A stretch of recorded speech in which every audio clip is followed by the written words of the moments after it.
Do you think of your work as a ministry? Whether you are near retirement or already retired, today's conversation is going to give you a different perspective on the work that you do. My guest, Brandon West, has a beautiful philosophy about success and failure and will give you all kinds of tips on how you can live your life and do the work that God's called you to for ultimate success. Be sure and stick around to the very end where Brandon shares his favorite scripture and why he uses that scripture to lead him in his business and industry. I hope you'll join us for this really amazing conversation. Do you fear what lies beyond retirement? What if it's a gateway to a life filled with purpose, meaning, and adventure rather than an end? Discover peace and fulfillment as you boldly enter this new chapter in Courageous Retirement, a Christian podcast. I'm your host, author, and coach, Vona Johnson. Let's get started.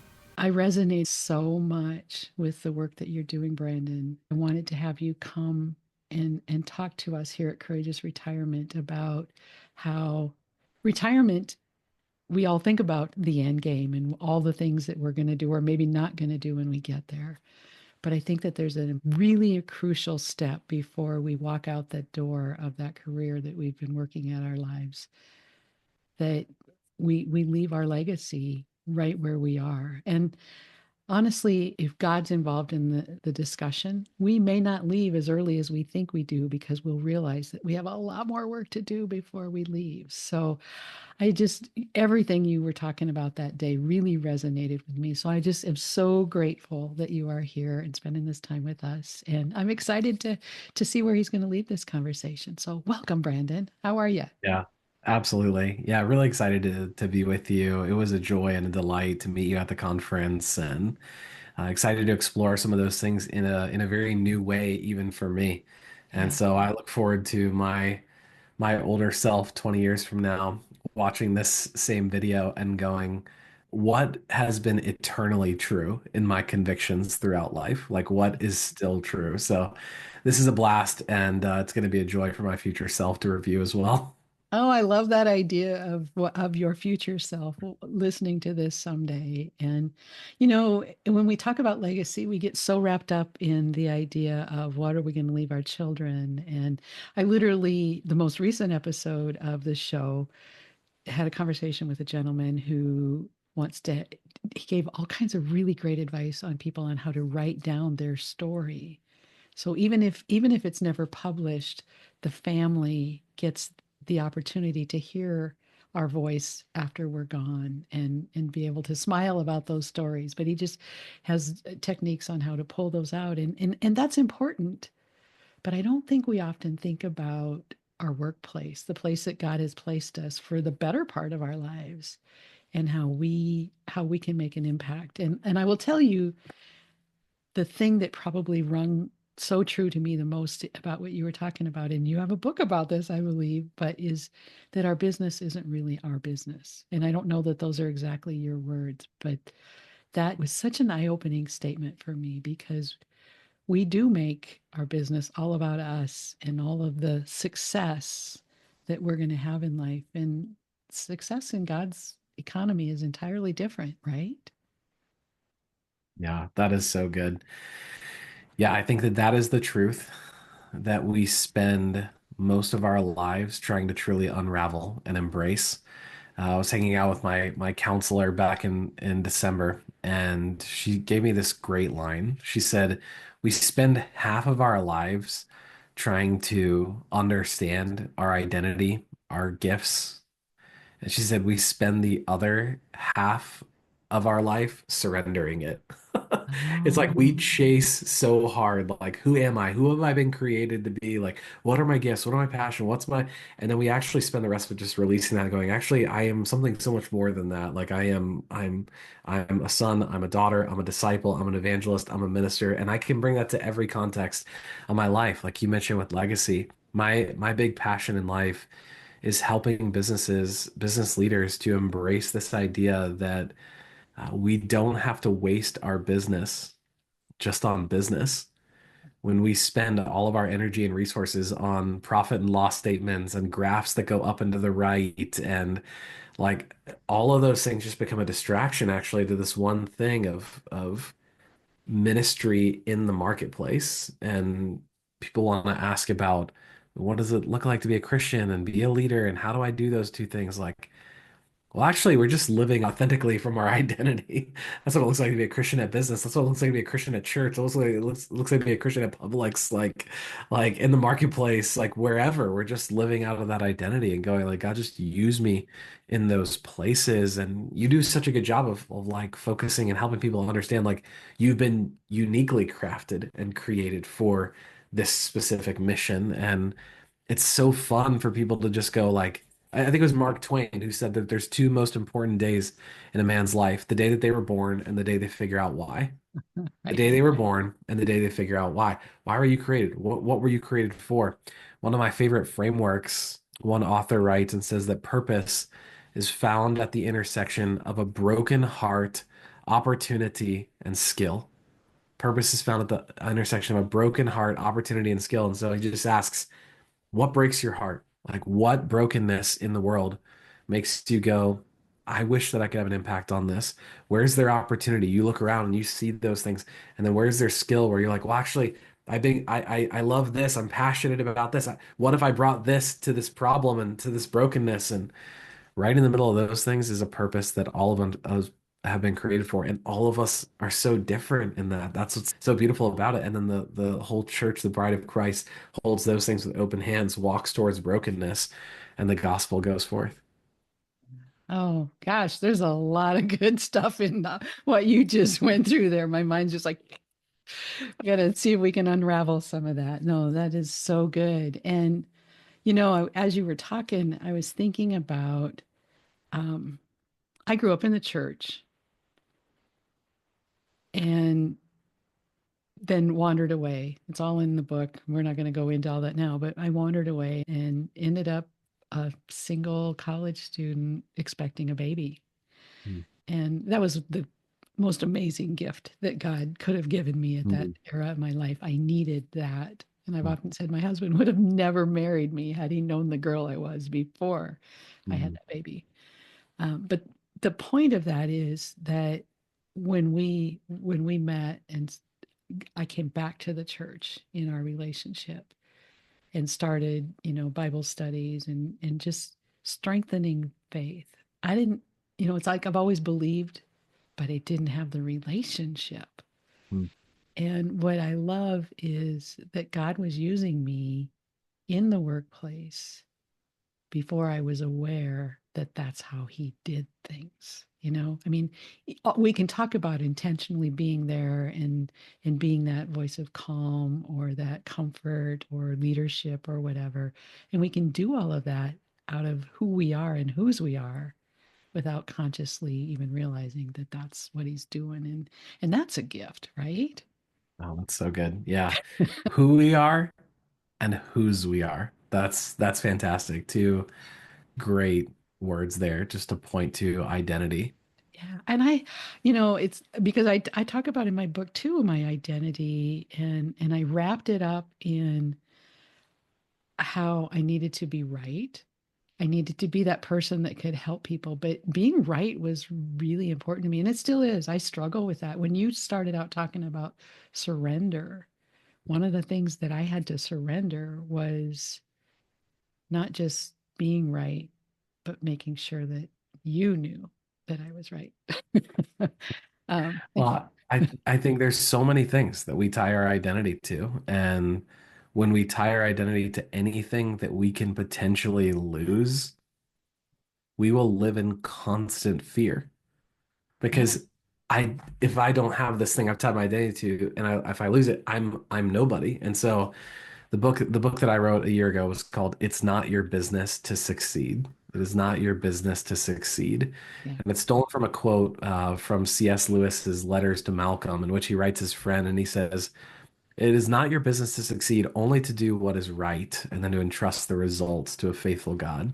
For each of us, like we love to tie our identity, sense of worth to things outside of us. I love to tie that to when I win an award, when Fos wins an award, when we reach new milestones, when graphs are projecting all kinds of top line growth and profit and all those things. I'm like, I'm a great leader. Look at, and then when those things are, I'm like, who am I? I'm so broken. I'm such a loser. And it's like we just constantly go on this roller coaster. And if we could just like grab onto who God says we are, what God says a definition of success is, maybe we would take that sine wave with these huge amplitudes and just reduce it for a minute and live more in this constant state of like, I know I'm a nobody. That's okay. I embrace that. Like God makes me something. And when I'm faithful to the Lord, like he's with me, regardless of what my graphs say about my results in life. And if we can move away from that outcome-based mindset, man, does that put us in a better place to embrace the words we're all chasing, which is well done, good and faithful servant, enter into the joy of your master. Yeah. He had to teach me that lesson in a really hard way Mm-hmm. because when I retired 8 years ago, man, I was going to be, this amazing author, million books sold. I was going to be $1 million coach, and I was going to change everybody's life by just spending time with them and showing them how they first just how they can be healthy. Then I realized that nobody really, really wanted that because if they would have already done it if they were going to. So one more drop in that bucket wasn't going anywhere. And we won't go into all the details, but I love how God showed me that what he really wanted me to help people with was to live out their faith. Mm-hmm. So I shifted and I started doing all these things. And I've hired so many coaches and I've invested in so many programs and I've tried so many things and none of it has taken off. And it wasn't until I was a failure and I turned to God and pleaded with him and just tore into the word and just soaked it up that he helped me realize that he had to take me. He has to take me because I'm not through the other side yet, but I don't even care. I've done what you've said. I've let go of that outcome because I know that he has provided everything I need. I can get out of bed every morning and I don't have to do anything. I get to do what he asked me to do that day, this day. Yeah. And and that is more priceless than the million books I could have sold or the $1 million I could have made as a coach or anything. I don't know that when we hang up this, I might get a phone call and somebody says, I want to hire you for $1 million to go do this. I don't know that that's not going to happen. And it doesn't matter. I don't need to think about that anymore. I just need to think about what am I going to do today that will touch somebody's life, that will make a difference in the person that he brings to me. I don't even have to go looking for him anymore, which is a huge relief because I mean, not that I can stay home all the time, which would be kind of cool, but Well, right? this is what's so fun about a podcast like this about courageous retirement. I don't know that stage of life yet, but I think prior to whatever form of retirement we take in life, we suffer from this outcome-based mindset. But I remember when I read a blog post by faith-driven entrepreneur, and it was entitled "The Day After I Sold My Business." Mm, And I remember reading through this and going, what do you do the morning after you sell your business? Like, who are you? Like, has that changed at all? Like, what do you do in life? Like, you're not the owner, you're not the, and I think it began to check in me this later stage life question of not just how do we define success, but an additional question of like how do we define failure? yeah. Because you said like you had to hit this place where you're like, I feel like a failure. I wonder like how the Lord would ever use that term. Like to whom would Jesus apply that term? And I think about the psalmist, like the psalmist had fear of failure, but not like, man, that I failed to defeat this army, I'm a failure. It was this fear over moral and character failure. So like what if our definition of success wasn't just about outcomes, it was about faithfulness. I am successful if I'm just faithful regardless of whether or not my outcomes produce what I want. That's the definition of success. But then how would we define failure? Failure is not I failed to get this outcome. I failed to do this thing. I failed to produce this thing. But instead, I failed to be something. Like that's what the psalmist was concerned about. God, protect my integrity. Keep my mouth from lying lips. Like if I could just walk in integrity and character, then maybe the Lord would say over my life, regardless of what my results for, how many books we sold, how many stages we got on, like, well done, good and faithful servant. That's just a whole different definition, not only success, but of failure. You know, I'm going to walk through this doorway. This is something that the Lord has been just bringing me through. And I'm not completely on the other side, but I literally laid in bed this morning thinking about this.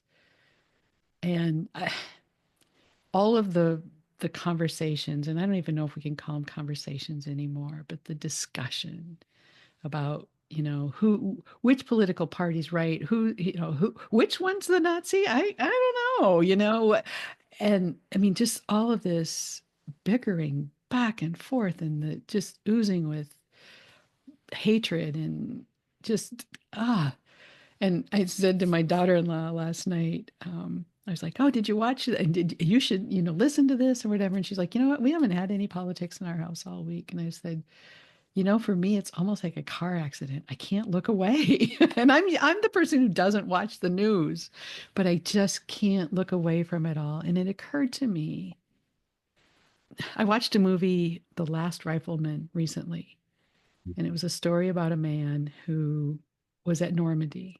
He was an Irishman who fought in the British Army and had always intended to go back to Normandy every year on D-Day and never made it. Well, his wife had just recently passed. Have you seen this before I explain it all?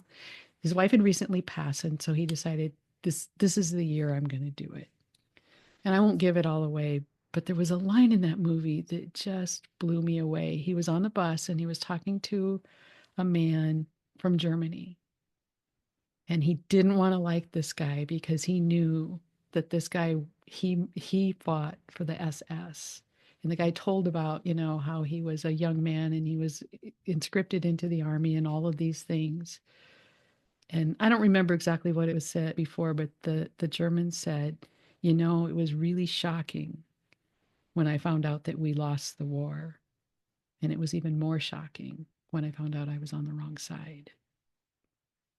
And someday, either me or someone I love is going to come to that awareness. And the crazy thing about it is both of us could be sitting side by side in church thinking that the other one is on the wrong side. We're forgetting that the only side to be on is God. God wins. When it's all done, he wins. But what if this is a test to see if we walk in integrity, if we can live out our lives as good Christians and be kind to one another, whether we agree or not, whether we see the issues of the world today from the same perspective or not? What if it's just a test to see if we can just love that other person anyway?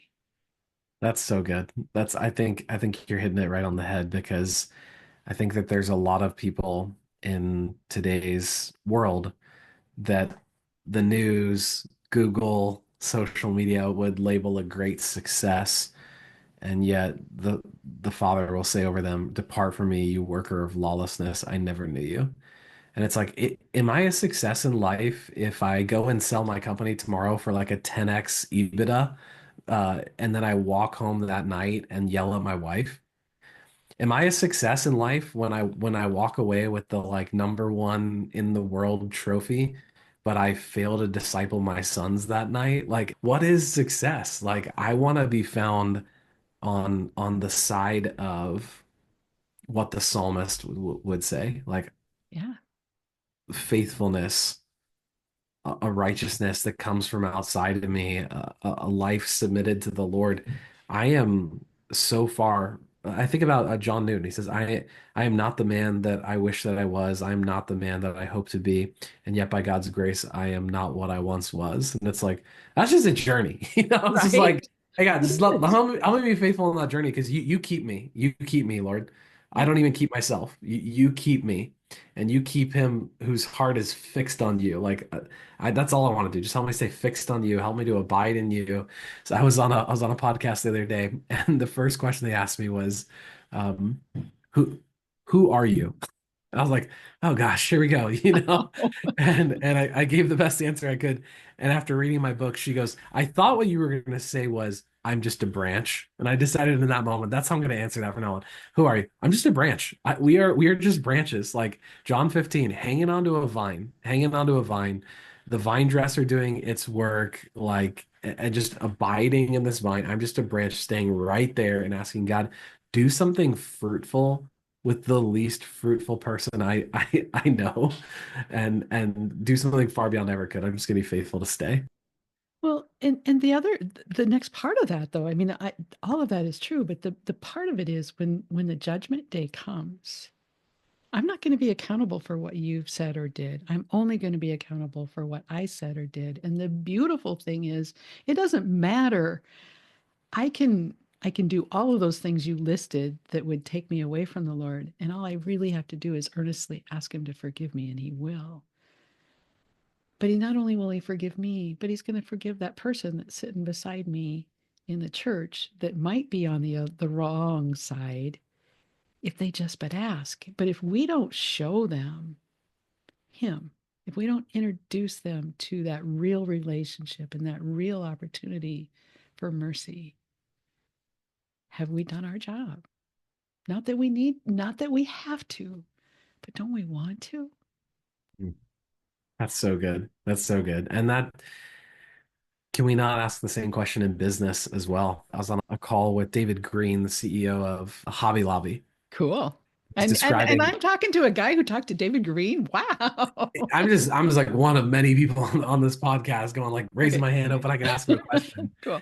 And we were talking about like risks in business and business as a ministry, and what about the risk that provides to the company. And he told a story about a time where one of his C-suite executives on the risk side came into his office and said, hey, I just heard about this thing that we're doing. How could we do this? Like, what a risk you are presenting to this business. Oh my God, why are we doing this?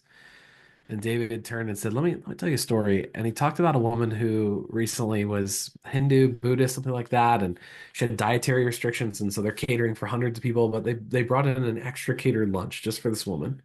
Like, hey, we want to honor you. Thank you so much for being on our team. And every lunch they would just bring in a new one just for her, just for her each time. And he said that after months of just being shown this kind of love and care, this woman winds up converting, accepting Christ, surrendering her life to Jesus. And as he's telling this story to this executive in his office, the executive is like weeping. And David just said, look, in business, we take risks every single day. Why would we not take a risk for something that could have an eternal impact? Mm. Would we be willing to take all these business risks over here, but not be willing to take a risk over here on something that could actually change someone's life for the gospel and eternity? And with tears in his eyes, this executive left his office and he said he never walked back in my office ever again. That's so powerful. Yes. Yes. Yeah.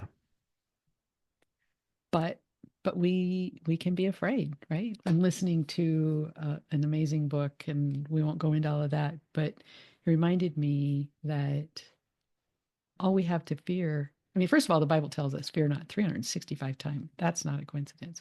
But really, all we have to fear is fear itself, right? We should not be afraid. When God gives us that nudge and he tells us to go talk to that person or to go take that new job or whatever it is, or go retire, we have nothing to fear because we know that he's going to take care of us. Mm. So yeah, yeah, Yeah, fear is such a real thing. it is. I remember when we went through our first like real big pushback in the public about our positioning as business as a ministry, and this woman posting videos on the internet lying about us, our position, calling the mayor the president of the Chamber of Commerce, all these different things. And it was this question for me: will I remain faithful to our commitment to business as a ministry, given that we're getting pushback in the public? Like, I'm fearful. I'm wondering, like, am I about to wake up and get like, court order summons every single morning, struggling with anxiety, 8 a.m. in my Bible praying, feeling peace, not 10 a.m. sitting here at my desk having anxiety attacks and struggling to breathe. And every day, just this roller coaster of trusting in God and struggling with this and fear being so real. And I just thought, here are my options. Here are my options. Shut my mouth and don't say anything for the gospel, or keep opening my mouth, remain faithful, and come what may. And I was like, well, the first one's actually not an option. Like it's not an option for us to just remain silent and not say anything and like bring Christ into our conversations, into our relationships, into the marketplace, like into our family. Like it's not an option. Like we're called to open our mouth. And so it was this season of learning to resurrender over and over and say, hey, God, like overcome my fear and help me be courageous. Yeah. Yeah. Every day, my prayer is, Lord, give me wisdom, give me discernment, and give me the courage to do what you're asking me to do today. So that might be a nice place to ease into wrapping this conversation up.